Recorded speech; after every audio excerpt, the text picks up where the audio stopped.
ગોપાલભાઈ, હમણાં આમ આદમી પાર્ટીની સભા જ્યાં હોય ત્યાં અમુક લોકો કાંઈક ને કાંઈક કાવતરા રચે છે. આવું કેમ? આ જરી કહી દો તો આ લોકોને કે શેના કારણે આવું કરે છે. આમ થાય જુઓ, હજુ તું બોલી રહ્યો છું, તૈયાર રહેજો. ત્યાં કરી ફોન આવ્યો, હવે કરવાનું છે એમ?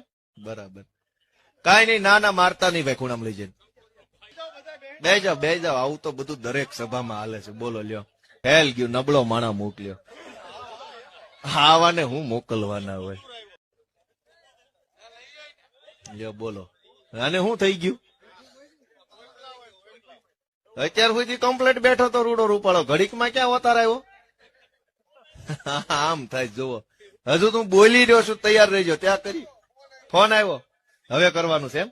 બરાબર, કાઈ નહીં. ના ના, મારતા નહીં ભાઈ, ખૂણામાં લઈ જઈને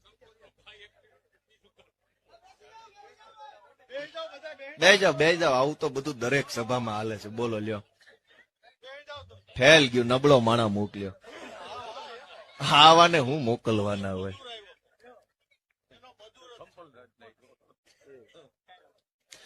બેહો બાપા, બેહો વાલા, બેહો. સભામાં જાણીને એક આવો બેઠો હોય. મને એ નથી સમજાતું કે ભાઈ અમે હું એવું ખોટું કામ કરી નાખ્યું છે કે તમે અમારી સભામાં આ ધંધા કરો છો? ભાઈ ખોટું કરનારા હું નથી કર્યું, કેટલું ખોટું નથી કર્યું, એ બધા જ ભાજપમાં બેઠા છે. અમારી સભામાં આવીને કોઈક પ્રશ્ન પૂછી જાય, કોઈક સપલા મારી જાય, કોઈક પાણકા મારી જાય. આ શું હાલે છે? તમે વિચાર કરો. મને એમ લાગે છે કે આ લોકોથી જીરવાતું નથી. આવા હારા માણસો, આબરૂદાર માણસો આમ આદમી પાર્ટીમાં જોડાય ને જીરવાતું નહીં હોય.